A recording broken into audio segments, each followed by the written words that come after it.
বিশ্বাস ছাড়া আলটিমেটলি কখনো কোনো রাজনীতি হয় না, আকিদা ছাড়া কোনো ধরনের আইন হয় না, আকিদা ছাড়া কোনো ধরনের শাসন হয় না। এগুলো একদম পলিটিক্যাল সায়েন্সের মানে একদম বাচ্চা লেভেলের কথাবার্তা। মানুষকে বিভিন্ন ধরনের ভয় দেখায়, এই যে এদের কথা বলতে দিও না, অস্থিতিশীলতা তৈরি হবে, ইন্ডিয়া চলে আসবে, আমেরিকা চলে আসবে। মুসলিম বিশ্বে তাতারদের আগ্রাসনের আগে কারো মাথায় এটা আসেই নাই যে এমন কোনো সিচুয়েশনও হইতে পারে যেখানে মুসলিমরা আছে, ইসলামী শাসন নাই। মুসলিমদের সোশিও পলিটিক্যাল অ্যাসপিরেশন সিম্পল, আমরা সেটি আছে। আলহামদুলিল্লাহ ওয়াসসালাতু ওয়াসসালামু আলা রাসূলিল্লাহ ওয়া আলা আলিহি ওয়া সাহবিহি ওয়া সাল্লামা তাসলিমান কাসীরা, আম্মা বাদ। আসসালামু আলাইকুম ওয়া রাহমাতুল্লাহি ওয়া বারাকাতুহু। আপনারা কেমন আছেন? টায়ার্ড? কথা শুনতে পারবেন? কতক্ষণ পারবেন? আচ্ছা দেখা যাক, ইনশাআল্লাহ। ঠিক আছে, সকালে একটা বক্তব্য ছিল, ওটা অনেক কষ্ট করে শুদ্ধ ভাষায় দিছি। ওটা অফিসিয়াল কথা ছিল, তাই ভাই বলতেছে, এখন আর পারতেছি না। এখন আমি আমার মতো বলি ইনশাআল্লাহ। আজকে আমরা অনেক কথা শুনছি, তো এই কথাগুলোর জিস কি ছিল? আসলে কথাগুলোর জিস ছিল যে বাংলাদেশের সমাজ এবং রাষ্ট্রে কাঠামোগত ইসলাম বিদ্বেষ আছে, এবং কাঠামোগত মানে হলো আমাদের রাষ্ট্রের পলিসি, আমাদের রাষ্ট্রের স্টেট আইডিওলজি, আমাদের শিক্ষা, আমাদের আইন, এটার প্রয়োগ, আইন প্রয়োগকারী সংস্থাগুলোর দৃষ্টিভঙ্গি, আচরণ, গণমাধ্যম, এরকম অনেকগুলো বিষয়ের মধ্যে ইসলাম বিদ্বেষ গেঁথে আছে এবং ইসলামের প্রতি নেতিবাচক বিভিন্ন ধারণা গেঁথে আছে। ঠিক আছে, এই আলোচনাগুলো আমরা অলরেডি শুনছি। আমি যেটা করব সেটা হলো আমি তিনটা জিনিস কভার করার চেষ্টা করব। একটা হলো এই কাঠামোগত বা সিস্টেমিক ইসলাম বিদ্বেষের ফলে আমাদের সমাজে কিছু স্ট্রাকচার বা কিছু ডাইনামিক গড়ে উঠছে, সেগুলো আমি পয়েন্ট আউট করার চেষ্টা করব। আরেকটা হলো এই ইসলাম বিদ্বেষের কারণে আমরা মুসলিমরা আমাদের যে সোশিও পলিটিক্যাল অ্যাসপিরেশন, অর্থাৎ সমাজের ব্যাপারে বা রাজনীতির ব্যাপারে আমরা কি চাই, এই কথাটা বলার সুযোগটা আমাদের কম থাকে বা আমরা বলতে পারি না ইভেন, বা এটা ক্রিমিনালাইজ করা হয়। এই ব্যাপারটা নিয়ে একটু আলোচনা করব এবং ফাইনালি আমি দুটো জিনিস টাই ইন করার চেষ্টা করবো ইনশাআল্লাহ তাআলা। আচ্ছা, সো আমাদের সমাজে এই যে কাঠামোগত ইসলাম বিদ্বেষ আছে বা সিস্টেমিক ইসলাম বিদ্বেষ আছে, এটার ফলাফলগুলো কি কি? এটার একটা ফলাফল হলো যে আমাদের সমাজে ইসলাম এক্সক্লুডেড। এক্সক্লুডেড মানে কি? দেখেন, আমাদের সমাজ এবং সংস্কৃতির মধ্যে ইসলাম অনুপস্থিত, অথবা আপনি বলতে পারেন ইসলাম যতটুকু থাকার কথা ছিল অতটুকু নাই। ব্যাপারটা চিন্তা করে দেখেন যে ধরেন উপমহাদেশের পৌত্তলিক যে ধর্মগুলো আছে, সেখান থেকে আচার আচরণ, রীতি, অনুষ্ঠান, বেশভূষা, এগুলো কিন্তু আমরা খুব ইজিলি বাঙালি সংস্কৃতি বলে গ্রহণ করে নেই।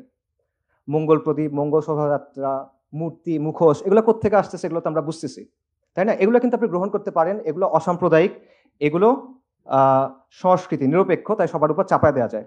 কিন্তু ইসলামের ক্ষেত্রে এটা করা যায় না। সো এটা কিন্তু আসলে হওয়ার কথা না। আপনারা চিন্তা করে দেখেন, এখানে শত শত বছর ধরে মুসলিমদের শাসন ছিল, এটা ওই সময় পৃথিবীর সবচেয়ে সমৃদ্ধ জায়গাগুলোর একটা ছিল, তাই না? এরকম এটা একটা কসমোপলিটন হাব ছিল।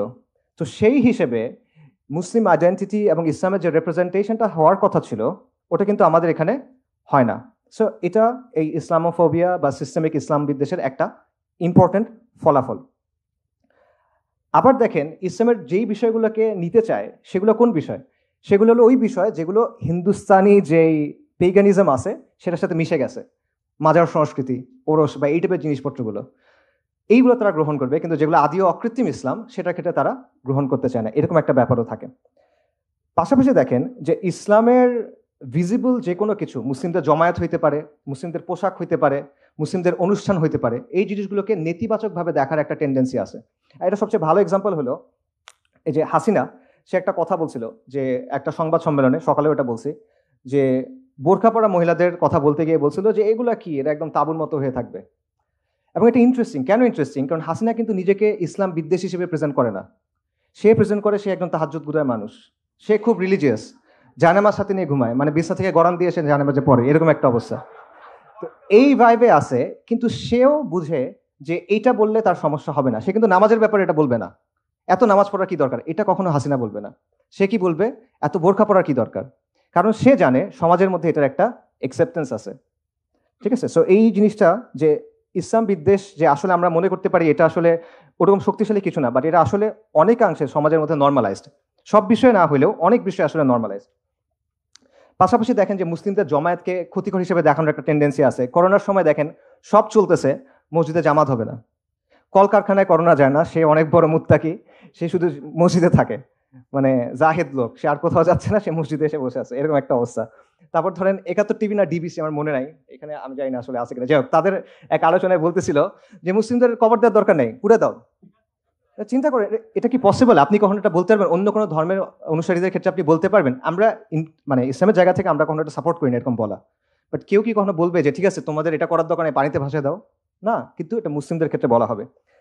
পাশাপাশি দেখেন, এগুলো আপনারা জানেন যে কুরবানি নিয়ে চুলকানি আছে, সারা বছর বারবিকিউ খাইতেছে, বার্গার খাইতেছে, কেএফসি যাইতেছে, ওগুলো মনে হয় জ্যান্ত প্রাণীর মাংস খাইতেছে, আর কুরবানির সময় এসে বলছে যে না এত পশু তুমি মারতেছো কেন, এরকম একটা অবস্থা।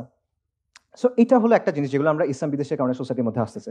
আরেকটা দেখেন যে মুসলিমদেরকে আউটসাইডার হিসেবে দেখানোর একটা প্রবণতা, যে কারণে ভাই যে আলোচনা করতেছিল যে সাহাবা মসজিদে, এই আলোচনা আসলে যে কারণে গুরুত্বপূর্ণ।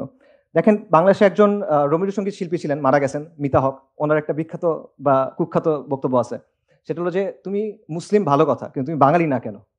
বাঙালি না মানে তুমি দাড়ি রাখলে, তুমি বোরকা পরলে, তুমি নিকাব পরলে তুমি বাঙালি না, এই কথাটা।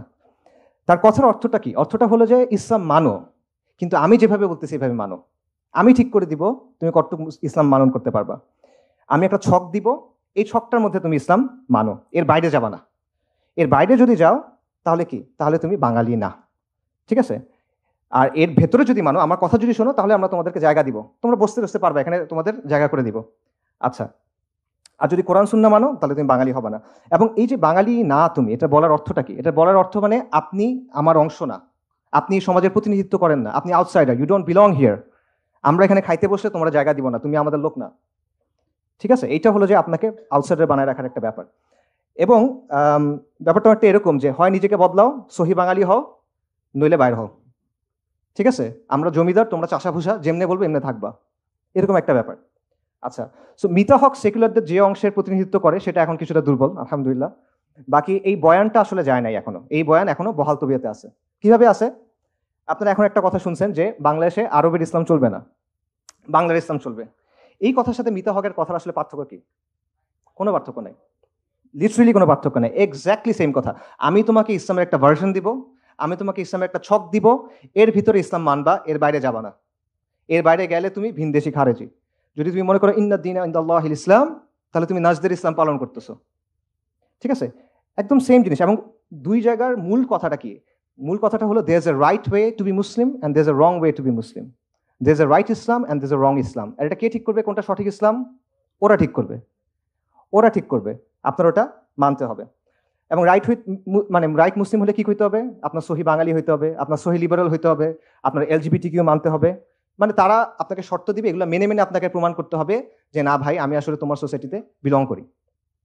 মুসলিম হও, ইসলাম মানো, আমার কথা বলো মানো, এটা হলো তাদের কথা। সো এটা বেসিক্যালি ইসলামকে নিয়ন্ত্রণ করার একটা চেষ্টা। সো অবভিয়াসলি তারা যেইটা কথা বলে এটা আলটিমেটলি ইসলাম না। এখানে তাওহীদ নাই, এখানে আল ওয়ালা ওয়াল বারা নাই, এখানে হাকিমিয়া নাই, এটা মিল্লাত ইব্রাহিম না। এটা মিল্লাতু শেখ মুজিব হইতে পারে, এটা মিল্লাতু লালন হইতে পারে, এটা মিল্লাতু ফুলান বা ফুলান হইতে পারে, এটা মিল্লাতু ইব্রাহিম না আলাইহিস সালাতু ওয়াস সালাম। তো এইভাবে এই ইসলাম বিদ্বেষের কারণে এমন একটা সিচুয়েশন তৈরি হয়েছে, সেখানে একদিকে তারা যেটা করতেছে, তারা ইসলাম এবং মুসলিম পরিচয়টাকে ডিফাইন করার চেষ্টা করতেছে যে একটা ছক আছে, এর মধ্যে তুমি থাকতে হবে। এক একজন ছকটা এক এক রকম করে। এটা মনে করেন শাহবাগীরা একটু ছোট রাখে, আরেকজন হয়তো একটু বড় রাখে, বাট আলটিমেটলি তারা এটা কন্ট্রোল করার চেষ্টা করতেছে। অন্যদিকে আপনি যদি তার কথা না মানেন, তখন সে আপনাকে বহিরাগত, ভিনদেশি, খারেজি, অমুক তমুক লেবেল দেওয়ার চেষ্টা করে। এটার সাথে আরেকটা জিনিস রিলেটেড, সেটা হলো অথরাইজড এবং আনঅথরাইজড ইসলাম। ইসলামের কিছু অংশ হলো অনুমোদিত, কিছু অংশ হলো কন্ট্রাব্যান্ড, অননুমোদিত, এটা পালন করা যাবে না। তো ইসলামের কিছু বিষয় এরকম আসলে আছে যেগুলো নিয়ে কথা বলা যায় না। এরকম কোনো বিষয় বলতে পারবেন আপনারা? আচ্ছা, আপনারা তো হযরত শাহজালালের নাম শুনছেন। আচ্ছা, সবাই তাকে খুব পছন্দ করে। শাহজালালের মাজার, শাহজালালের নামে বিমানবন্দর আছে। আচ্ছা, উনি সিলেটে কেন আসছিলেন জানেন? কি নিয়ে আসছিলেন উনি সিলেটে? তলোয়ার নিয়ে আসছিল সিলেটে। হযরত শাহজালাল আল ইয়ামানি এবং শাহপরান আল ইয়ামানি আরব থেকে আরবের ইসলাম নিয়ে আসছিলেন তলোয়ার নিয়ে, ঠিক আছে? তো আপনি শাহজালালের মাজার নিয়ে কথা বলতে পারবেন, এটা সমস্যা না, কিন্তু আপনি তলোয়ারটা নিয়ে বলতে পারবেন না, বা উনি যে আরব থেকে আসছেন এটা নিয়ে আসলে বলতে পারবেন না। এটা হলো একদম সিম্পলি অনুমোদিত ইসলাম, অনুমোদিত ইসলাম। আরেকটা বলি, তিতুমির রাহিমাহুল্লাহ, তিতুমিরকে নিয়ে অনেক কথা আছে। উনি স্বাধীনতা সংগ্রামী, কৃষক বিপ্লবী, এই সেই হ্যান অনেক কথা না। উনি যে ব্রিটিশের বিরুদ্ধে লড়াই করে একটা জায়গা দখল করে সেখানে যে ইসলামী শরিয়া দিয়ে শাসন করছে, নিজেকে বাদশা ঘোষণা করছিলেন, ওনার আন্ডারে ওয়াজির ছিল, শাসন ছিল, এই কথা কিন্তু আপনি জানেন না। কিন্তু তিতুমির কৃষক বিপ্লবী এটা আছে, এইটা আপনি মানতে পারবেন, ওটা অনুমোদিত, ওইটা অন্য অংশটা অননুমোদিত। এবং শরিয়া নিয়ে কথা বলা এটা অবভিয়াসলি আরেকটা বিষয়, যে এটা খুবই ট্যাবু একটা বিষয়। এবং শরিয়া নিয়ে কথা বললে আগে বলা হয়তো জঙ্গি, এখন বলা হবে জঙ্গি, ফ্যাসিবাদী, এবং দুটোই আসলে বিপজ্জনক ট্যাগিং। কারণ এটার মাধ্যমে কি হয়, এটার মাধ্যমে বেসিক্যালি আপনাকে আদারাইজ করা হয় এবং আপনাকে রিপ্রেস করার, মানে আপনার উপর অত্যাচার নির্যাতন করার একটা মানে বৈধতা তৈরি করা হয়, যে ওই যে মানে আপনাকে তো মুমিন বলে এই করতে পারবে না, আপনি এখন একটা নাম দিতে হবে, রাজাকার, জঙ্গি, এই সেই কিছু একটা নাম বলতে হবে, এটা আর কি। এবং এই ব্যাপারটা এতটাই ডেঞ্জারাস যে যারা নিজেদেরকে মানে ইসলামী ঘরানার মানুষজন, তারাও আসলে শরিয়া নিয়ে কথা বলে একটু ভেবাচায়া খেয়ে যায়, যে আসলে মনে হয় কথাগুলো এখন বলা উচিত হচ্ছে না, পরে মনে হয় বললে ভালো হতো, এরকম একটা ব্যাপার আছে। আচ্ছা, আরেকটা যেটা রেজাল্ট ইসলামোফোবিয়ার, সেটা হলো অ্যাপ্রোপ্রিয়েশন। অ্যাপ্রোপ্রিয়েশন মানে কি, যে তারা দেখবেন ইসলামের বিভিন্ন শব্দ তাদের জন্য ইউজ করে। এটার সবচেয়ে ভালো এক্সাম্পল হলো নির্বাচনের আগে হাসিনার মাথায় হিজাব চলে আসছিল, হাতে তসবি চলে আসছিল।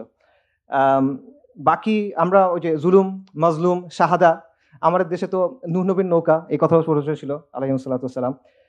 এবং এটা কিন্তু জুলাইয়ের আন্দোলনে আমরা দেখছি। জুলাই আন্দোলনে আমরা কি দেখলাম, একদম সবাইকে আমরা চলেন, সবাই রাস্তায় বের হয়ে যায়, হাসবুনাল্লাহু ওয়া নি'মাল ওয়াকিল, সবাই তাহাজ্জুদে দাঁড়ায় যান, আমরা শহীদ হব, এরকম অনেক কথাবার্তা, আল্লাহ আল্লাহ আল্লাহ। আর শেষ হওয়ার পরে গায়রুল্লাহর কাছে যাইতে হবে এখন। তো এই ব্যাপারটা কিন্তু এখানেও হয়েছে, অর্থাৎ তারা নিজেদের যে সামাজিক রাজনৈতিক প্রকল্প, এগুলোর পক্ষে তারা ইসলামের কনসেপ্টস, ইসলামের পরিভাষা এগুলো ইউজ করে, ঠিক আছে। এবং সমস্যার সময় যে আল্লাহ আমাদের এখান থেকে বাঁচাও, লানাকুনান্না মিনাশ শাকিরিন, তাহলে আমরা তোমার কথা শুনবো, আর হওয়ার পরে তখন আর তাদের খবর নেই। তো একটা হলো যে ইসলামকে তারা নিজেদের রাজনৈতিক স্বার্থে ব্যবহার করে, এটা হলো একটা বিষয়। আরেকটা হলো তারা শুধুমাত্র রাজনৈতিক স্বার্থে ইউজ করে না, তারা ইসলামের টার্মিনোলজি ইউজ করে ইসলামের বিরুদ্ধে বলে। এটা হিস্টোরিক্যাল অনেক এক্সাম্পল আছে, আমি একটা মজার এক্সাম্পল বলি, যে উসমানীদের শাসনের একদম শেষ দিকে তখন তুরস্কে অনেক সেকুলার অনেক মুভমেন্ট খুব পাওয়ারফুল হয়ে গেছিল, এবং তখন তারা যেটা চাচ্ছিল, তুরস্কে তখনও উসমানী সুলতানের নামে খুতবা দেওয়া হতো, তারা ছিল এটা বন্ধ করতে। তো বন্ধ কেমনে করবে, তো তারা এসে বললো যে দেখেন আমরা তো ফিখের কিতাবাদি দেখলাম, ওখানে বলা আছে যে খলিফা হওয়ার অনেকগুলো শর্ত আছে। তো একটা শর্ত হলো তার আলেম হইতে হবে, একটা শর্ত হলো তার মুজতাহিদ হইতে হবে। তো ইনি তো মুজতাহিদ না, তার মানে উনি আসলে খালিফা হইতে পারতেছেন না। তো ওনার নামে খুতবা দেওয়াটা বন্ধ করে দেন, আপনি দেশ এবং জাতির নামে এখন খুতবা দেন। অর্থাৎ তার উদ্দেশ্য হলো খুতবাটার উপর কন্ট্রোল নেওয়া, খুতবাটাকে সেকুলারাইজ করা। কিন্তু এইটা করার জন্য সে ইউজ করতেছে ইসলামী আর্গুমেন্ট, মানে সে খুব কনসার্ন খলিফার কন্ডিশনস মেট হচ্ছে কিনা এটা। সো এক জিনিস বাংলাদেশে ঘটতেছে কিরকম, যখন আপনি বলছেন শরিয়ার কথা, যখন কথা বলা হচ্ছে খিলাফতের কথা, তখন একদল এসে বলছে যে না আমরা তো আল্লাহর খেলাফত চাই না, আমরা জনগণের খেলাফত চাই, রাইট? মানে বেসিক্যালি ইসলামের বিরুদ্ধে সে কথা বলছে, বাট সে ইসলামের টার্মিনোলজি ইউজ করতে চায়, ঠিক আছে। এবং এটা তারা কেন করে, যাতে মুসলিমদের আবেগের জায়গাটা কাজে লাগানো যায়, এবং মুসলিমদের কাজে লাগায় নিজেদের যে পলিটিক্যাল প্রজেক্ট আছে সেগুলো পালন করা যায়। আচ্ছা, এরপর যে বিষয়টা সেটা হলো আপনার কথা বলার জায়গা আপনি পাবেন না। আপনি মুসলিম হিসেবে যখন কথা বলতে চাইবেন, তখন আপনাকে সেই স্পেসটা দেওয়া হবে না। কথাটা আসলে ভুল হয়েছে, আপনি মুসলিম হিসেবে কথা বলতে পারবেন, কিন্তু আপনার কথা বলতে হবে লিবারাল ডেমোক্রেসির জায়গা থেকে, আপনার কথা বলতে হবে হিউম্যান রাইটসের জায়গা থেকে।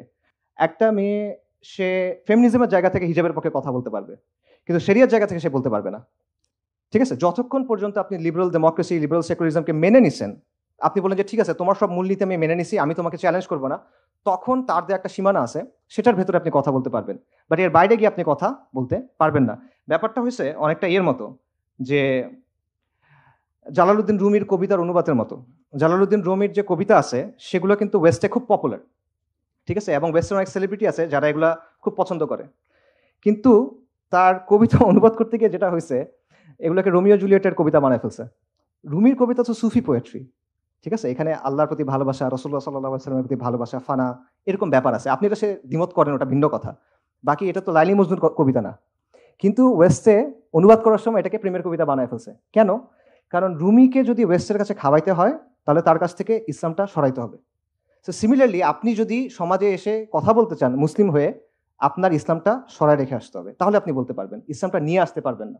সো আপনি যখন ইমান, আকিদা, হালাল হারাম, আল ওয়ালা আল বারা, এই সব কিছু ছেড়ে চলে আসছেন এবং ইসলামের খালি খোলসটা আছে, তখন সে আপনাকে মানে গ্রহণ করবে, তার আগে সে আপনাকে গ্রহণ করবে না। আপনি যদি ইসলামের জীবনবোধের কথা বলেন, ইসলামের শাসনের কথা বলেন, ইসলামের এসেন্সের কথা বলেন, তখন সে আপনার কথা শুনবে না, ঠিক আছে। আর আপনি যদি ইসলামের কিছু ওয়ার্ড ইউজ করে তার যে চিন্তা ভাবনাগুলো আছে, সেকুলারিজম, ডেমোক্রেসি, ফেমিনিজম, এগুলোর পক্ষে কিছু ব্যাখ্যা দিতে পারেন, তাহলে আপনি মহাবিদ্বান, আপনি বিশাল দার্শনিক, আপনি মহা চিন্তাবিদ, ঠিক আছে, যুগের ইমাম। সো এইটা আর কি অবস্থা। তো এবং এই সব কিছুর ফাইনাল রেজাল্টটা হলো যে আমরা সামাজিক এবং রাজনৈতিকভাবে মার্জিনালাইজ। এই সব কিছুর রেজাল্টটা হলো যে আপনি কি ধরনের সমাজ চান, আপনি কি ধরনের শাসন চান, এটা বলার সুযোগটা আপনার নাই। এখন আমরা বলি যে আমরা কি ধরনের সমাজ এবং শাসন চাই। আচ্ছা, সমাজ এবং শাসনের ব্যাপারে ইসলামের নর্মেটিভ মানে ইসলামের ডিফল্ট অবস্থানটা কি? ইসলামের ডিফল্ট অবস্থা হলো শরিয়া। মুসলিমরা শরিয়ার অধীনে থাকবে, মুসলিমদের সমাজ, মুসলিমদের শাসন শরিয়ার অধীনে থাকবে, এবং আইডিয়ালি একজন ইমামের আন্ডারে, একজন খালিফার আন্ডারে পুরো মুসলিমরা থাকবে। এটা ইসলামের একেবারে নর্মেটিভ অবস্থান। ক্লাসিক্যাল যুগ থেকে শুরু করে প্রি মডার্ন সময় পর্যন্ত এর কোনো ব্যতিক্রম আপনি পাবেন না, নেভার, সম্ভব না। ঠিক আছে, যত আলোচনা হয়েছে, আপনি আহকামুস সুলতানিয়া বলেন, আল মাওয়ার্দি বলেন, আল জুয়াইনি বলেন, আল গাজ্জালি বলেন, ইবনু জামা, ইবনু তাইমিয়া, ইবনু খালদুন, যতজন আছে একদম প্রি মডার্ন টাইম পর্যন্ত সবার মত হলো এই জায়গা থেকে শুরু হয়েছে যে মুসলিমদের শাসনে, মুসলিমদের সমাজে শাসন হবে শরিয়া দিয়ে।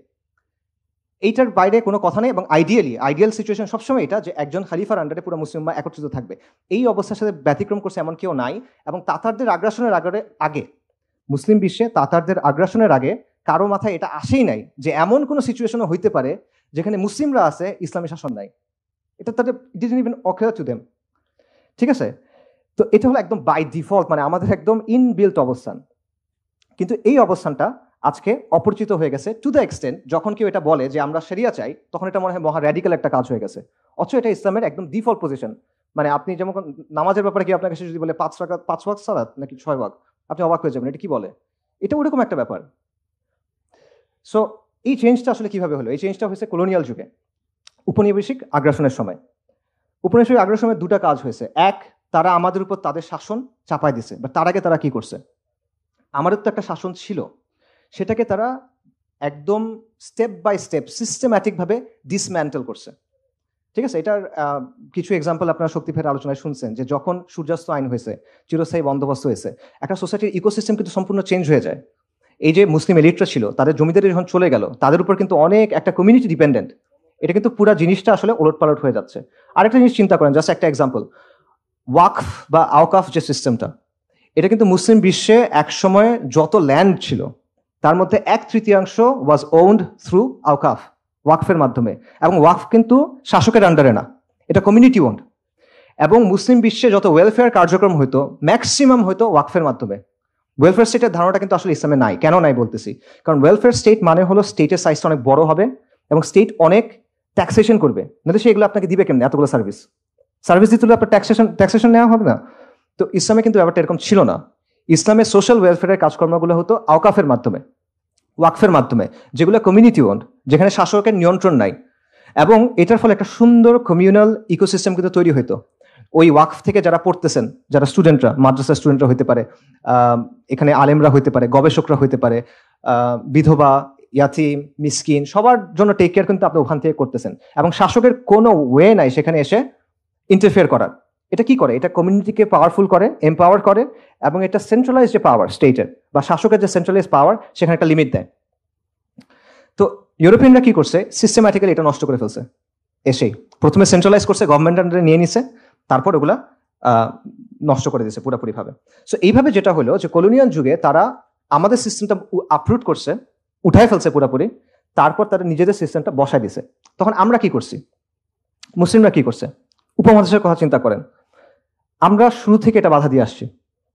প্রথমে কারা বাধা দিয়েছেন? যারা এস্টাবলিশড পলিটিক্যাল ফোর্স ছিলেন, যেমন নবাব সিরাজউদ্দৌলা অথবা টিপু সুলতান। তাদের অলরেডি রাজনৈতিক শক্তি ছিল, তারা চেষ্টা করছেন এদের সাথে ফাইট করে এদেরকে প্রতিহত করার, ব্যর্থ হয়েছেন।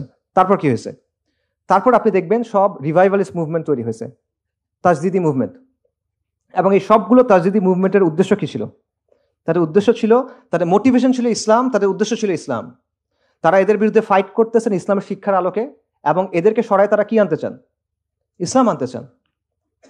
আমি জাস্ট আপনাদের বলি, এটা একটা কন্টিনিউয়াস ধারা। আপনি এটা কোনো মানে এটার মাঝখানে কোনো ব্রেক নাই। দেখেন, শাহ ওয়ালিউল্লাহ মুহাদ্দিস দেহলভী, উপমহাদেশের যত ধারা আছে সব ধারা ওনাকে মানে মোরলেস। শাহ ওয়ালিউল্লাহ মুহাদ্দিস দেহলভী উনি কি করছেন? উনি প্রথমে একটা ইলমি তাজদিদ শুরু করছেন, জ্ঞানগত একটা বিপ্লব তৈরি করছেন। আবার উনি আহমদ শাহ আবদালি, কাবুলের শাসক ছিলেন তখন, আফগানিস্তানের শাসক ছিলেন, তাকে চিঠি লিখছেন যে এখানে আমাদের উপর কুফফার শক্তিশালী, আপনি এখানে আসেন, আল্লাহ আপনাকে অনেক বড় জাযা দিবেন, দুনিয়াতেও আপনি পুরস্কৃত হবেন। আচ্ছা, শাহ ওলিউল্লাহ মুহাদ্দিস দেহলভির পরকে ওনার ছেলে শাহ আব্দুল আজিজ 1803 সালে উনি ফতোয়া দিলেন যে হিন্দুস্তান ব্রিটিশ শাসনের অধীনে দারুল হার্ব, কারণ এখানে ইসলামের শাসন নাই। উনি যুদ্ধ করেন নাই, কিন্তু উনি ফতোয়া দিলেন। আচ্ছা, ওনার ফতোয়ার পর কি হলো? এবং আজ পর্যন্ত এই ফতোয়া আসলে প্রাসঙ্গিক, কারণ ওনার যুক্তি ছিল এটা যে এখানে ইসলামের শাসন নাই, ইসলামের শাসন ব্যবস্থা এখানে নাই, সো ফিকের জায়গা থেকে এটা দারুল হার্ব, শাহ আব্দুল আজিজের ফতোয়া, কোনো ফালতু মানুষের কথা না।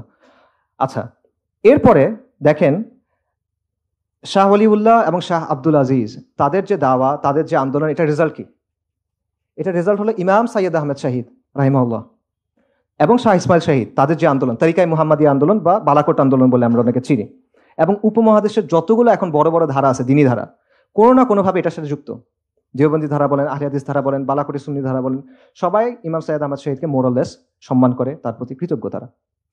এবং উনি কি করলেন? ওনার আন্দোলন কি ছিল?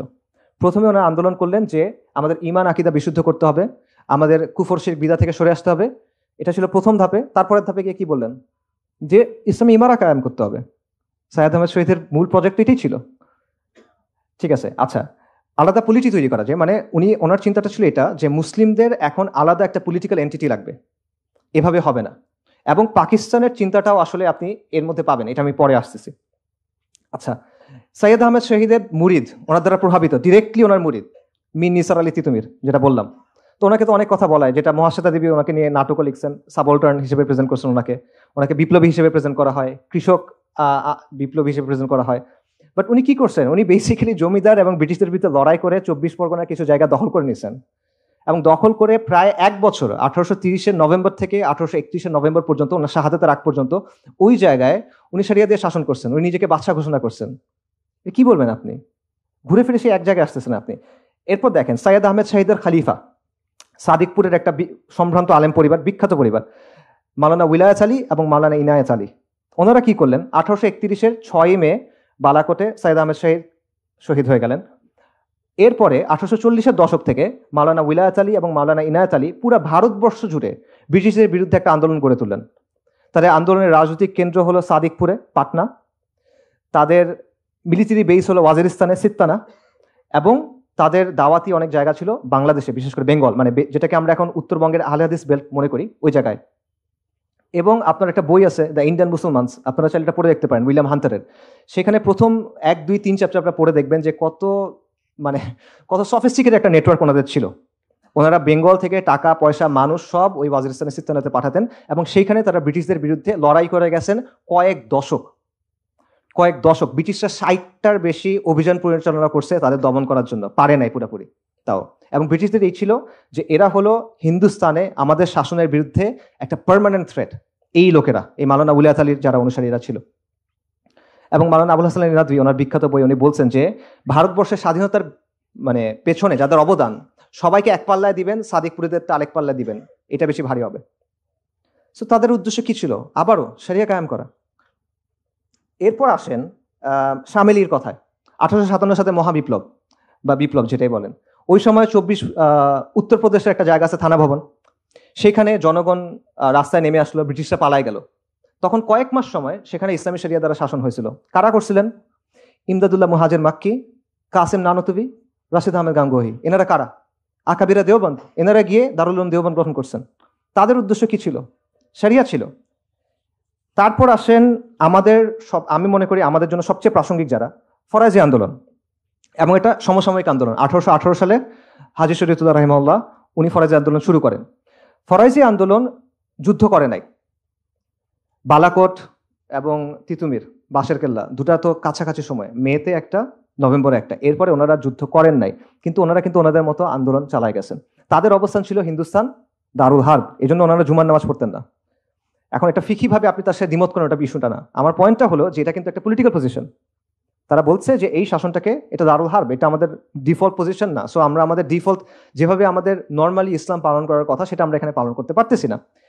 পাশাপাশি তারা কিন্তু বিভিন্ন ধরনের আন্দোলন করছেন। আমরা ফরাজি বলতে বুঝি যে তারা হয়তো বা শুধুমাত্র কুফর শিরক বিদার বিরুদ্ধে কথাবার্তা বলছে, বাট ব্যাপারটা কিন্তু এরকম না। তাদের একটা অর্গানাইজেশনাল স্ট্রাকচার ছিল, তাদের প্যারামিলিটারি বাহিনী ছিল, লাঠিয়াল বাহিনী ছিল, তারা চর দখল করতেন, আন্দোলন করতে, বিভিন্ন কৃষক আন্দোলন তারা করছেন, বিভিন্ন অসহযোগ আন্দোলন তারা করছেন। এবং তারা রাষ্ট্রের উপর চাপ প্রয়োগ করছেন। একটা ইন্টারেস্টিং ঘটনা আছে, সেটা হলো যে একবার হাজী শরীয়তুল্লাহর ছেলে, তারপর যিনি নেতা হয়েছেন দুদু মিয়া, ওনাকে একবার পুলিশ ব্রিটিশরা ধরে নিয়ে গেছে। তো রায় হবে ফরিদপুর আদালতে, এবং আদালতের পাশ হলো নদী। তো রায়ের দিন ফরাইজিরা 3000 নৌকা নিয়ে হাজির হয়েছে, নৌকা ভর্তি লাঠিয়াল। যে রায় যদি দুদু মিয়ার পক্ষে যায় তাহলে তো ঠিক আছে, যদি পক্ষে না যায় আদালত ভেঙে বের করে নিয়ে যাবে। সো তারা ওইভাবে প্রেশারও দিচ্ছেন, প্রেশারাইজও করছেন, ঠিক আছে। এবং পরে শেষ পর্যন্ত তার পক্ষে রায় দিছিল, আর ভাঙতে হয় নাই। এর বাইরে ফরাইজিদের নিজস্ব আদালত ছিল, তাদের শরিয়া আদালত ছিল, তাদের যে কন্ট্রোল যে জায়গাগুলো ছিল সেখানে তাদের শরিয়া আদালত ছিল, যেখানে হানাফি ফিক অনুযায়ী শাসন হইতো। এবং ডক্টর মুহাম্মদ আহসানুল্লাহ ফয়সাল কিছুদিন আগে মারা গেছেন রাহিমাহুল্লাহ, ওনার একটা থিসিস আছে, এটা ফরাইজিদের নিয়ে সবচেয়ে ডিটেল কাজ আমার দেখা, মুইনুদ্দিন খানের কাজের চেয়ে অনেক বেশি ডিটেল। ওখানে উনি সবগুলো আনছেন যে শুধু ঢাকা, বৃহত্তর ঢাকা অঞ্চলে 22টা শরিয়া আদালত ছিল তাদের, ফরাইজিদের, ঠিক আছে। তো এই আবারও দেখেন ঘুরে ফিরে ফরাইজি আন্দোলন যারা আলটিমেটলি স্ট্রাগলে যায় নাই, আর্ম স্ট্রাগলে যায় নাই, তারাও আলটিমেটলি কি চাইছে? শরিয়া চাইছে। অর্থাৎ কন্টিনিউসলি আপনি বারবার দেখতেছেন যে আমাদের শরিয়া শাসন ছিল, ওটা হয়তো ফ্লড ছিল, সমস্যা নাই, কিন্তু ছিল। এরপরে ব্রিটিশরা আসলো, তারা এটা সরাই দিল। এরপর আমাদের প্রথম ইম্পালস কি ছিল? আমাদের প্রথম ইম্পালস ছিল যেটা সরাই আবার সরিয়ে আনতে হবে, লজিক্যালি, রাইট? এটি তো হওয়ার কথা। এবং শুধু এটা এইখানে না, এই একই সময়ে পুরো মুসলিম বিশ্বে আপনি অনেকগুলো আন্দোলন দেখবেন যেগুলোর মোরাললেস একই ধরনের রুট। প্রথমে তারা সংস্কার আনছে, কুফর শিরক বিদার বিরুদ্ধে সংস্কার করছে, তারপর তারা একটা তাজদিদি মুভমেন্ট হয়েছে, তারপর তারা তামকিনের দিকে গেছে। এটা একটা কমন প্যাটার্ন আপনি দেখবেন। এবং শুধু এইটা না, এই যে পাকিস্তান যে রাষ্ট্র, এটার সাথে এই সিলসিলা সম্পর্ক আছে। পাকিস্তান আন্দোলন কারা করছে? মুসলিম লীগ কারা করছে? আলিগড়ের ছাত্ররা, আলিগড়ি ধারা যেটাকে বলা হয়। আলিগড় কার brain child? Sir Syed Ahmed Khan ইংরেজদের অনেক ওয়াফাদার গোলাম ছিল, এটা সত্য। তবে এটাও সত্য যে সে শাহ ইসমাইল শহীদ এবং সৈয়দ আহমেদ শহীদের চিন্তাধারা অনেক প্রভাবিত ছিল। এবং এটা সবচেয়ে বড় প্রভাব সেটা হলো স্যার ইমাম সৈয়দ আহমেদ কি চাচ্ছিলেন? উনি চাচ্ছিলেন মুসলিমদের একটা আলাদা পলিটিক্যাল এন্টিটি হোক, একটা ইসলামী ইমারা, মুসলিমদের একটা আলাদা জায়গা হবে যেখানে শরিয়া দিয়ে শাসন হবে। এই জায়গাটা সৈয়দ আহমেদও গ্রহণ করছে, আলিগড়িটাও গ্রহণ করছে, মুসলিম লীগও গ্রহণ করছে। খালি একটা জিনিস বদলাই ফেলছে, মুসলিমদের একটা আলাদা পলিটি হবে। সৈয়দ আহমেদ শহীদ বলছেন এটা শরিয়া দিয়ে শাসন হবে, আর ওখানে আস্তে আস্তে এটা চেঞ্জ হয়ে গেছে, এটা লিবারাল সেকুলারিজম দিয়ে শাসন হবে। বাট এটা বীজটা কিন্তু এইখানে। এবং এইটা নিয়ে একটা খুব ভালো থিসিস আছে এডিনবারা ইউনিভার্সিটির একজনের, আপনারা চাইলে ওটা পড়তে পারেন, লম্বা অনেক নাম বলতেছি না। ইভেন পাকিস্তানের যে অবজেক্টিভ রেজলিউশন, যেটা কারারদাদে মাকাসেদ বলে, সেখানে একটা কথা আছে যে এটা কুরআন সুন্নাহর বাইরে কোনো কিছু এখানে আসবে না, এরকম একটা কথা আছে। এই কথাটা কেন আসলো? এরা তো সবাই সেকুলার, ওরা এই কথাটা কেন আনলো? কারণ ওই সময় পর্যন্ত ব্যাপারটা এমন ছিল যে মুসলিমরার জন্য তো এইটাই ডিফল্ট, যে আমরা তো আসলে শরিয়ার অধীনেই থাকবো, রাইট? সো ইভেন পাকিস্তান, যেটা একটা সেকুলার স্টেট, যেটাতে আসলে এইসব কথা অ্যাড করে আলটিমেটলি কোনো লাভ হয় নাই, বাট স্টিল ওই দেশটা যখন তৈরি হচ্ছে, যখন তাদের অবজেক্টিভ রেজলিউশন তৈরি হচ্ছে কনস্টিটিউশনের, তখন কারারদাদে মাকাসেদ যেটা, সেখানে তারা এই জিনিসটা ইনক্লুড করতে বাধ্য হয়েছে। এইটা হলো অবস্থা। সো এই কথাগুলো আমি কেন বললাম? এই কথাগুলো আমি বললাম যে এর মাধ্যমে আমরা কি বুঝলাম, সেটা হলো যে শরিয়া এটা আমাদের একদম মৌলিক অবস্থান, এটা নতুন করে প্রমাণ করার কিছু নাই, শুরু থেকে এটা আমাদের অবস্থান। তো এবং এটা নন নেগোশিয়েবল অবস্থান। এত কথা বলে এটা আসলে প্রমাণ করার দরকার ছিল না, বাট মানুষ বলে যে এটা হঠাৎ করে কোনো একটা কথা নিয়ে আসতেছে। না, এটা হঠাৎ করে কোনো কথা না, এটা আমাদের আকাইদি অবস্থান, এটা নুসুসি অবস্থান, এটা ফিকহি অবস্থান, এটা আমাদের ঐতিহাসিক অবস্থান এবং আমাদের পূর্বপুরুষদের গৌরবের উত্তরাধিকার। We are heirs of their glory, কিন্তু আমরা রিলাক্টেন্ট heirs, মানে আমরা উত্তরাধিকার সূত্রে একটা সম্পদ পাইছি, কিন্তু আমরা এটা গ্রহণ করতে চাই না, গড়িমসি করতেছি আমরা। ব্যাপারটা আসলে এরকম। সো দুইটা পয়েন্ট, আমাদের রাজনৈতিক অবস্থান হলো বেসিক্যালি মুসলিমদের সোশিও পলিটিক্যাল অ্যাসপিরেশন সিম্পল, আমরা শরিয়া চাই, দ্যাটস ইট। এর বাইরে আর কিছু না, এর বাইরে অন্য কিছু চাওয়ার ইখতিয়ার আল্লাহ আমাদের দেন নাই, এটা সুযোগ নাই। ইন্নাদ-দীনা ইনদাল্লাহিল ইসলাম। কিন্তু আজকে এই বিষয়টা অপরিচিত হয়ে গেছে এবং এটা ক্রিমিনালাইজ করা হয়েছে, এটা ট্যাবু হয়ে গেছে, যেটা মনে হয় অদ্ভুত কিছু একটা, মানে আপনি তোমরা সরিয়ে যাচ্ছ, এটা কি আবার? এবং এই কাজটা হয়েছে দুইটা ধাপে। প্রথম ধাপটা হলো, দেখেন এই যে ইসলামিস্ট বলি না আমরা, ইসলামিস্ট কারা? ইসলামিস্ট বলার মানেটা কি আসলে? ওরা ইসলামিস্ট বলতে কাদের বোঝায়? যারা শরিয়া চায়। এটা তো মুসলিমদের মধ্যে আলাদা কোনো ধারা হওয়ার কথা না, এটা তো আমাদের ডিফল্ট পজিশন, যেটা আমি এতক্ষণ বললাম। এটা কিভাবে হইলো? উসমানীদের পতন হওয়ার পর স্বাভাবিকভাবেই মুসলিম বিশ্বে অনেকগুলো আন্দোলন তৈরি হলো, যাদের উদ্দেশ্য ছিল মুসলিমদের রিভাইভাল। স্বাভাবিকভাবে এটার মধ্যে ইখওয়ানুল মুসলিমিন আছে, জামাত ইসলামী আছে, জর্ডানের তাকিউদ্দিন নাভানির অন্যান্য আন্দোলন আছে, সাইদ কুতুব রাহিমুল্লাহ দাওয়া আছে, এটসেট্রা। তো এই ধারাটা যখন তৈরি হইলো তখন ওয়েস্টার্নাররা এটা একটা নাম দিল যে এরা হলো ইসলামিস্ট। এটা মুসলিমদের মধ্যে আলাদা একটা ক্যাটাগরি, সব মুসলিম খারাপ না, ইসলামিস্টরা খারাপ, ওরা একটা জিনিস চায়। সো এইভাবে প্রথমে একটা ক্যাটাগরাইজেশন করলো। এরপরে কয়েক দশক চলে গেল, 80-র দশক আসলো, ইসলামিস্টদের মধ্যে কেউ কেউ তখন ডেমোক্রেসিগুলো একটু গ্রহণ করলো। তখন তারা আরেকটা ভাগ করলো যে ভালো মুসলিম আছে, খারাপ মুসলিম আছে। খারাপ মুসলিম হলো এই ইসলামিস্টরা। ইসলামিস্টদের মধ্যে কিছু মন্দের ভালো আছে, ওরা ডেমোক্রেসি একটু মানে। আর একটা আছে, কিছু আছে একদম খারাপ, এগুলো হলো র্যাডিক্যালস। ঠিক আছে? সো এই দুই ধাপে আলটিমেটলি এটা হয়েছে। এবং আজকে আমরা কোন অবস্থায় আসি? আজকে যারা ওই যে পলিটিক্যাল ইসলামিস্ট, তারা এখন আর শরিয়ার কথা বলে না। এখন শরিয়ার কথা শুধুমাত্র র্যাডিক্যালরাই বলে, আর কেউ আসলে বলে না। তো এবং ইন্টারেস্টিংলি এই জিনিসটাও আপনি কলোনিয়াল সময়ে পাবেন। আবার উইলিয়াম হান্টারের বইটাতে যাই। উইলিয়াম হান্টারের বইতে যারা ব্রিটিশদের বিরুদ্ধে যুদ্ধ করতেছিল, এই যে মাওলানা উলায়াত আলী, ইনায়াত আলীর যারা অনুসারীরা, তাদের একটা নাম দিছে সে। কি নাম? হিন্দুস্তানি ফ্যানাটিক্স, ধর্মান্ধ। এবং তাদের যে জায়গাটা, ওটার নাম ছিল দ্য ফ্যানাটিক বেস, ধর্মান্ধদের ঘাঁটি। ঠিক আছে? সো এই হলো অবস্থা। এবং এই কাজটা ওরা সবসময় করে যে মুসলিমদের মধ্যে কিছু হলে ভালো, স্যার সৈয়দ আহমেদ ভালো, সৈয়দ আহমেদ শহীদ খারাপ। ঠিক আছে? মোল্লা ব্র্যাডলি ভালো, আরেক মোল্লা খারাপ। এই জিনিসটা ওরা সবসময় করে। এবং সবচেয়ে দুঃখজনক বলেন, ইন্টারেস্টিং বলেন, মুসলিমদের মধ্যে একটা অংশ আছে যারা ভালো মুসলিম হইতে চায় ওদের কাছে, এবং এটা হওয়ার জন্য ওরা বাকি মুসলিমদের ক্ষতিও করতে চায়। তাহলে আনফর্চুনেট বাস্তবতা। তো আজকের সমাজের হিসেবে যদি আমরা চিন্তা করি, স্যার সৈয়দ আহমেদ কিরকম মুসলিম? ইমাম সৈয়দ আহমেদ শাহিদ, উনি কিরকম মুসলিম হবেন? তিতুমির কিরকম মুসলিম হবেন? হাজী শরীয়তুল্লাহ কিরকম মুসলিম হবেন? সো শুধু এইটা না, ইভেন এমন একটা বয়ান আছে, সেটা হলো যে ইসলামিস্টদের থেকে, মানে সোকল ইসলামিস্টদের থেকে আসছে, যে তারা বলে যে যারা ইখওয়ানুল মুসলিমিনের অবস্থান গ্রহণ করে নাই, ঠিক আছে, ইখওয়ানুল মুসলিমিনের অবস্থানটা যারা গ্রহণ করে নাই, এই যে সংস্কারের বা অন্যান্যটা, তারা আসলে ইসলামিস্টই না। তারা ইসলামিস্ট বলা যাবে না, ইসলামিয়ুন তারা না। ভালো কথা, ইসলামিস্ট না। শাহ ওলিউল্লাহ কি ছিলেন? হাজী শরীয়তুল্লাহ কি ছিলেন? তিতুমির কি ছিলেন? আমরা ওইটা। আমরা ইসলামিস্ট হওয়ার দরকার নাই, আমাদের অমুক তুমুকের হওয়ার দরকার নাই, গুড ব্যাডের দরকার নাই। ওই ওনাদের যে অবস্থান, সেটা আমাদের অবস্থান, এবং এটা ওনাদেরও অবস্থান না, এটা দ্বীন ইসলামের অবস্থান। আচ্ছা, তাহলে সামারি করি, আমরা কি বুঝলাম? আমরা যেটা বুঝলাম সেটা হলো শরিয়া আমাদের ডিফল্ট অবস্থান। কলোনিয়াল যুগে এসে এটা আমাদের থেকে সরায় ফেলা হয়েছে এবং সেকুলার সিস্টেম চাপায় দেওয়া হয়েছে। মুসলিমরা যখন এটা প্রতিরোধ করছে, তাদের প্রতিরোধের মোটিভেশন ছিল ইসলাম, এবং তাদের গোলও ছিল ইসলাম। তারা ইসলামের জন্য প্রতিরোধ করছেন এবং তারা ইসলামী শাসনটাই চাইছেন। এবং এই অবস্থাটা পরিবর্তন হয়েছে আলটিমেটলি 20 শতাব্দীতে এসে, যখন ইউরোপিয়ানরা যাওয়ার সময় এমন কিছু মানুষকে পাওয়ারে রেখে গেছে যারা তাদের মতোই চিন্তা করে। আচ্ছা, সেই সাথে যেটা হয়েছে যে বিভিন্ন নামে, এই যে আপনি শরিয়া চান, এই যে আমাদের অ্যাসপিরেশনস, এটাকে ক্রিমিনালাইজ করা হয়েছে বা ট্যাবু বানায় ফেলা হয়েছে। এটা হলো অবস্থা। সো এর ফলে আলটিমেটলি এখন অবস্থাটা এমন দাঁড়াইছে যে মুসলিমরা যদি একত্রিত হয় সমাজ বা পলিটিক্স নিয়ে কথা বলতে, তখন এটা একটা ভীতিকর বিষয় হয়ে যায়। মুসলিমরা যদি এবং মানুষকে বিভিন্ন ধরনের ভয় দেখায়, এই যে এদের কথা বলতে দিও না, অস্থিতিশীলতা তৈরি হবে, ইন্ডিয়া চলে আসবে, আমেরিকা চলে আসবে, রাইট, এদের কথা বলতে দিলে ডেভেলপমেন্ট ক্ষতিগ্রস্ত হবে, এই ধরনের একটা অ্যান্টিসিপেটরি ফিয়ার তৈরি করা হয়। সেই সাথে বিদ্যমান ব্যবস্থার অল্টারনেটিভ নিয়ে আপনি যে কথা বলবেন, যে না, নেশন স্টেটের বাইরে অন্য কিছু থাকতে পারে, এই কথা বলার সুযোগ আপনার নাই। সেকুলার ডেমোক্রেসির বাইরে যে অন্য কিছু আপনি থাকতে পারে, এই কথা বলার সুযোগ আপনাকে দেয়া হয় না। এবং ফাইনালি মুসলিম যে পরিচয় এবং মুসলিমদের যে রাজনীতি, এটার বয়ানটাকে তারা কন্ট্রোল করার চেষ্টা করে। এবং এইখানে সেকুলাররা কিন্তু একেবারেই কনসিস্টেন্ট না তাদের জায়গায়। উদাহরণ দেখেন, কিছুদিন আগে ঢাকা ইউনিভার্সিটিতে সিরাজ শিকদারের একটা মিউরাল হয়েছে। সিরাজ শিকদারকে সর্বহারা পার্টির নেতা। সর্বহারা পার্টি কি চায়? তারা মাওবাদী দল। তারা সশস্ত্র সংগ্রামের মাধ্যমে, বিপ্লবের মাধ্যমে সরকার উৎখাত করে কমিউনিজম প্রতিষ্ঠা করতে চায়।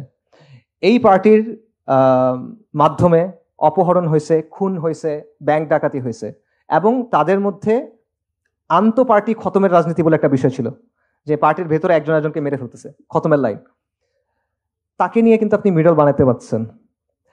এরকম আরো ঘটনা আছে। 90-এর দশকে এরকমও হয়েছে যে সিরাজ শিকদারকে নিয়ে স্মরণ সভা হয়েছে, সেখানে ঢাকা ইউনিভার্সিটির একজন প্রফেসর এসে বক্তব্য দিচ্ছে তার ব্যাপারে, খুব মানে আবেগ ভরে তার কথাবার্তা বলতেছে। আপনি চিন্তা করতে পারবেন, উল্টা দিক থেকে চিন্তা করেন তো, এবং আপনারা একটা স্লোগান শুনবেন এখন, মাতৃভূমি অথবা মৃত্যু, এটা শুনছেন না কয়েকদিন আগে? এটার অরিজিন কি জানেন? পাত্রিয়া বা মুয়ার্তে। এটা হলো 1960-এ ফিডেল ক্যাস্ট্রোর একটা স্লোগান, এবং 64 সালে চে গুয়েভারা ইউএন জেনারেল অ্যাসেম্বলিতে গিয়ে, জাতিসংঘের সাধারণ অধিবেশনে গিয়ে একটা বক্তব্য দিয়েছিল, তারপর সেটা এইভাবে শেষ করছে, পাত্রিয়া বা মুয়ার্তে, জন্মভূমি অথবা মৃত্যু। এটাই এখন খুব ভালো স্লোগান, আমরা ইউজ করতেছি, আমরা না মানে ইউজ করতেছে। ক্যাস্ট্রো আর চে গুয়েভারা কি করছিল?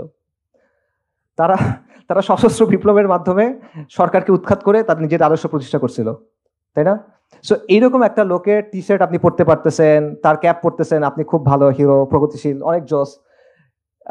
কিন্তু আমি মুসলিম, আমি যদি বলি যে আমি শরিয়া চাই, সেটা আমি বলতে পারবো না, এটা সামহাউ ট্যাবু। এটা হলো অবস্থা। গুয়েভারার কথা আরো অনেক কিছু বলা যায়। গুয়েভারার একটা গেরিলা ওয়ারফেয়ারের ক্ষেত্রে তার একটা থিওরি ছিল, ফোকো থিওরি, সরি। এই থিওরি থেকে ইনফ্লুয়েন্স হয়ে ল্যাটিন আমেরিকার অনেকগুলো দল আরবান গেরিলা ওয়ারফেয়ার শুরু করছিল।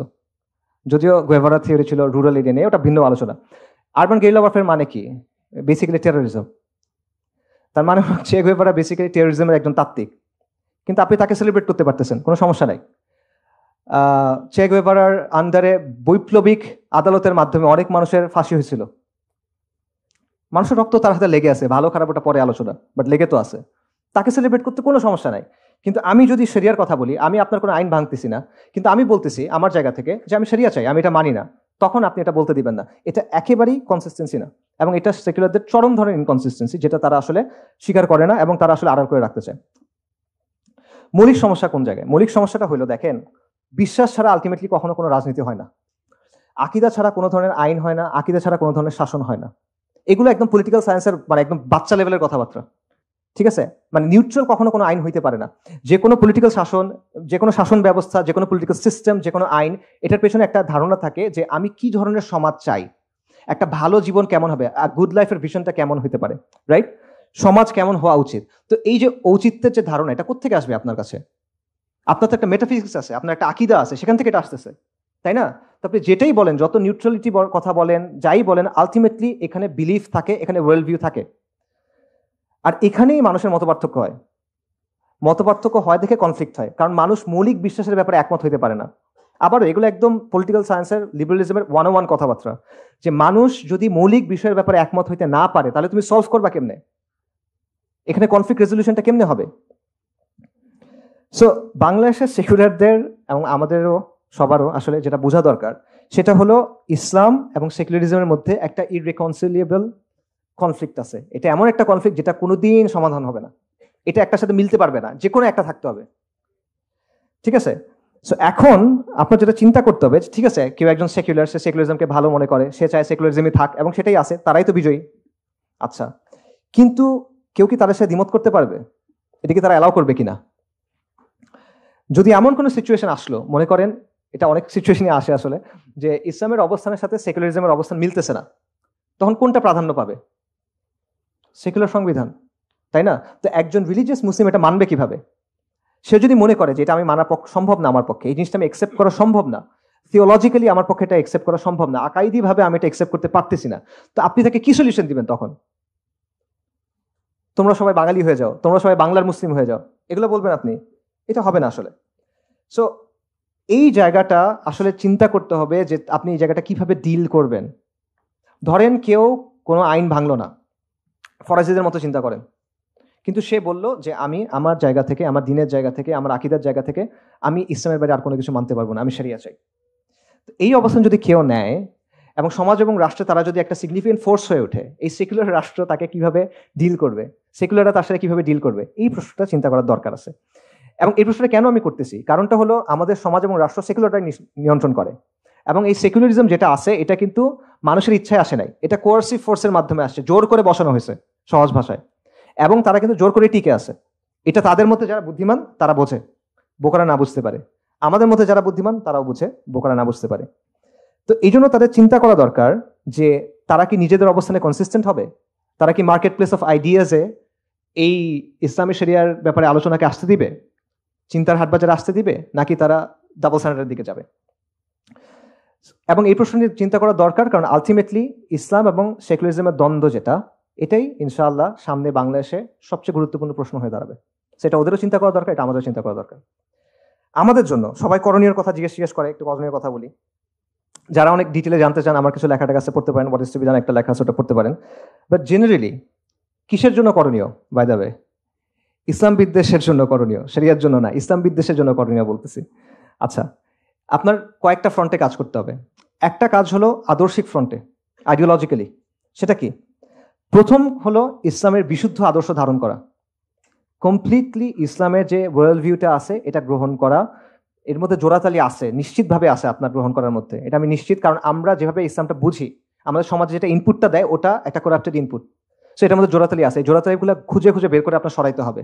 বিশুদ্ধভাবে সম্পূর্ণভাবে ইসলামী ওয়ার্ল্ড ভিউটা আপনার গ্রহণ করতে হবে, যেভাবে সাহাবায়ে কেরাম রাদিয়াল্লাহু আনহুম বুঝছেন। আবু বকর রাদিয়াল্লাহু আনহুকে এসে আবু জাহেল বলছে যে তুমি শুনছো মুহাম্মদ কি বলছে সাল্লাল্লাহু আলাইহি ওয়াসাল্লাম? কি বলছে? যে উনি একদিনে নাকি এক রাতে নাকি মক্কা থেকে জেরুজালেম গেছে, আবার ফিরে আসছে। এটা তুমি বিশ্বাস করো নাকি? বলছে উনি এটা আসলেই বলছেন? বলছেন, বিশ্বাস করি। এই জন্য ইনি আসাদ্দিক। এটা হলো ইমান।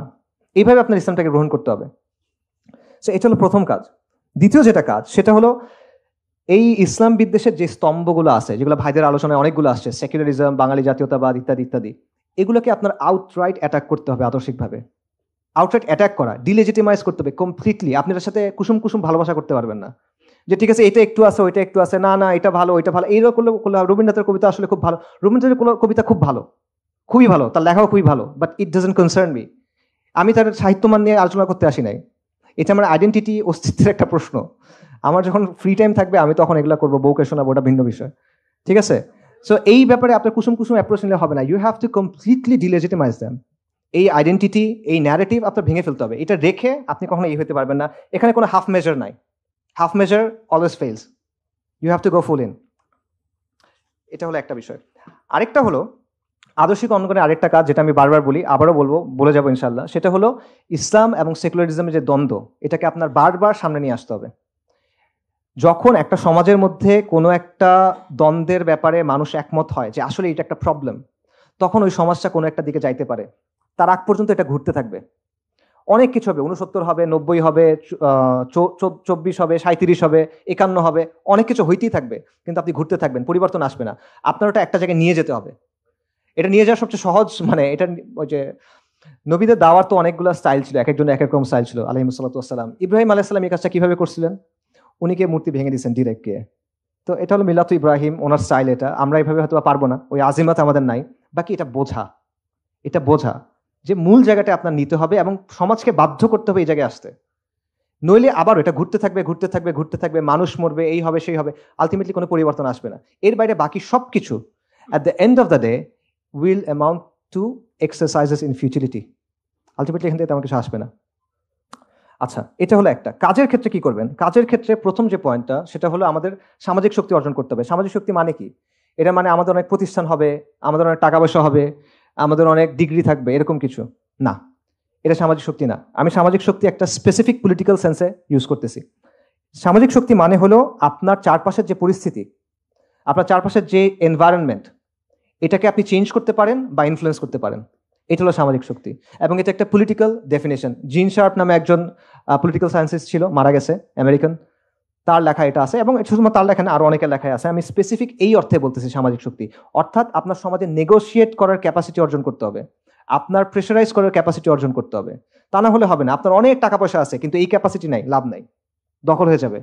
আপনার অনেক প্রতিষ্ঠান আছে, এই ক্যাপাসিটি নাই, লাভ নাই, টেক ওভার করবে। ঠিক আছে? সো সামাজিক শক্তি হলো এমন সব ধরনের প্রভাব ও চাপ প্রয়োগের সক্ষমতার সমষ্টি, যেটা সমাজের এক গোষ্ঠী আরেক গোষ্ঠীর উপর প্রয়োগ করে। একদম বইয়ের ডেফিনেশন বললাম। আচ্ছা, ঠিক আছে। এবং এই যে সামাজিক শক্তি, এটা হলো পরের কাজ। এই সামাজিক শক্তি কখনো একা একা হয় না, এটা সামষ্টিকতা থেকে আসে, কালেকটিভ অ্যাকশন থেকে আসে। ঠিক আছে? আপনি একা একা এটা অর্জন করতে পারবেন না, আপনার একসাথে হইতে হবে। এটা না হলে এটা হবে না। সো এই সামষ্টিক কাজ কিভাবে করবেন? কমিউনিটি অ্যাক্টিভিটি হতে পারে, সোশ্যাল অ্যাক্টিভিজম হতে পারে, দাওয়া হতে পারে, বাট করতে হবে।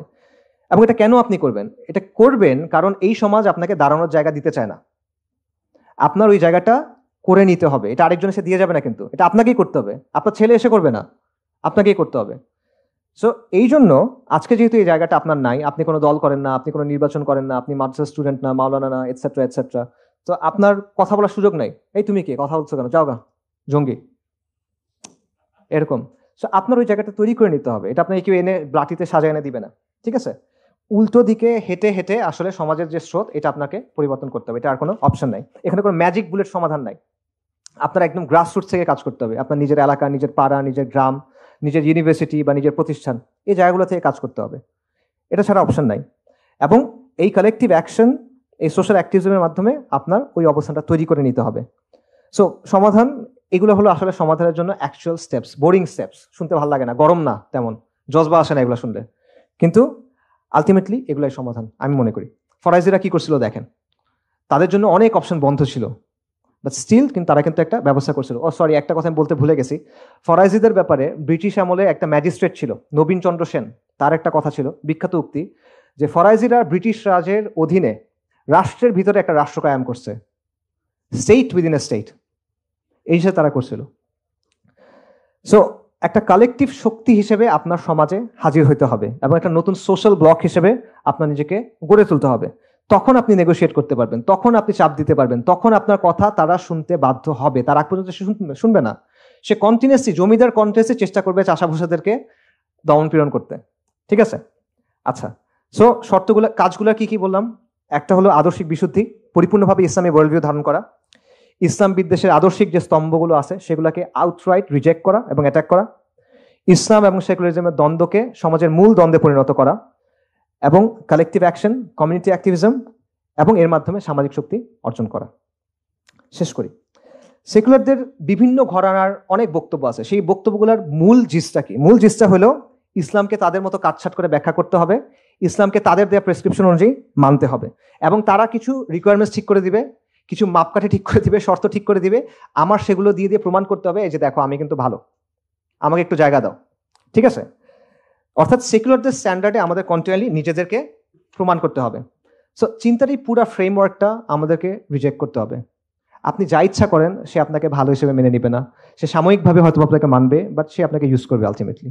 এটা একটা losing game, it doesn't work. ঠিক আছে? আমরা এই মাটির মানুষ, আমাদের এই পরিবারগুলো এখানে হাজার হাজার শত শত বছর ধরে আছে, আমরা এই ভাষায় কথা বলি, আমরা এই সমাজের অংশ, আমরা এই সমাজে কন্ট্রিবিউট করি। আমাদের কেন ওদের কাছে আত্মপরিচয়ের প্রমাণ দিতে হবে? আমাদের কেন ওদের কাছে গিয়ে পরীক্ষা দিতে হবে? ওদের কাছে ভাইবা দিব কেন আমি? ওরা কে? কারো খেয়াল খুশির জন্য তো আমরা আমাদের দিনকে বদলাবো না। কোনো জমিদারের আদেশ মতো তো আমার নিজেকে বাঙালি প্রমাণ করার দরকার নাই, আমার নিজেকে ভালো মুসলিম প্রমাণ করার দরকার নাই। আমি একজনের কাছে জবাবদিহি করব। ওরা কে? ওর কাছে আমার পাত্তা দেওয়ার কি আছে আসলে? কারো কথা শোনার টাইম নেই এত। বাংলাদেশের মুসলিমরা এই জমিনের সন্তান, আমরা এখান থেকে কোথাও যাইতেছি না, আমরা এখানেই থাকবো। আমাদের অতীত, বর্তমান, ভবিষ্যৎ এই ভূখণ্ডের সাথে যুক্ত, এবং এই মাটির উপর আমার যে দাবি আছে এই দাবিও আমরা ছাড়বো না ইনশাআল্লাহ। এবং মুসলিমরা ইসলাম ছাড়বে না। আমরা গুনাহগার হইতে পারি, আমরা নাফরমান হইতে পারি, আমাদের মধ্যে নিফাক থাকতে পারে, আমাদের মধ্যে ফাহিশ থাকতে পারে, অনেক কিছু থাকতে পারে, আমরা পারফেক্ট না, আমরা অনেক খারাপ বান্দা, আল্লাহ নাফরমান বান্দা, কিন্তু আমরা ইসলাম কখনো ছাড়বো না ইনশাআল্লাহ। আমরা শরিয়া কখনো ছাড়বো না। এবং এটা শাহজালালের মাটি, এটা তিতুমিরের মাটি, এটা হাজী শরীয়তুল্লাহর মাটি। এই মাটি আমি ছেড়ে কই যাব? কারো যাইতে হলে অন্যরা যাবে, আমাদের যাওয়ার কিছু নাই। এটা আমাদের মাটি ছিল, এটা আমাদের মাটি থাকবে। এই জমিনে শত শত বছর ধরে মুসলিমদের শাসন ছিল, সমৃদ্ধ শাসন। একসময় বাংলা ছিল পুরো ওয়ার্ল্ডের একটা হাব, এবং আগ্রাসী শত্রু এবং শোষণের বিরুদ্ধে বারবার রক্ত দিছি আমরা। এবং উম্মার মধ্যে এখনো পর্যন্ত সবচেয়ে বড় এথনিক গ্রুপগুলোর লিস্ট করেন, বাঙালি মুসলিম তার একটা, বেঙ্গল মুসলিম, বাঙালি মুসলিম, বাংলাদেশের মুসলিম, যা ইচ্ছা বলেন, আমরা সেই গ্রুপের একটা। তো এগুলো কি এমনি এমনি? আল্লাহ আযজা ওয়া জাল্লার সৃষ্টি জগতে কোনো কিছু এমনি এমনি হয়? এটার জন্য কোনো পরিকল্পনা নাই আল্লাহ আযজা ওয়া জাল্লার। এইখানে আপনি আসেন, আমরা কথাবার্তা বলতেছি, এই রিয়েলাইজেশনগুলো আমাদের হচ্ছে, এটার কোনো তাৎপর্য নাই? আল্লাহর কাছে এগুলোকে আমাদের জবাব দিতে হবে না? সো কারো মাটিতে বসবাস করি না, এবং এই দিন যেমন আমার, এই জমিনও আমার। এই দিন যেমন আমার, এই জমিনও আমার। আমার দিন, আমার জমিন, আমার দিন, আমার জমিন। আলাইসাল্লাহু বিআহকামিল হাকিমিন। তাকবীর, তাকবীর, তাকবীর। আল্লাহুম্মা সাল্লি ওয়া সাল্লিম আলা নবিয়িনা মুহাম্মদ।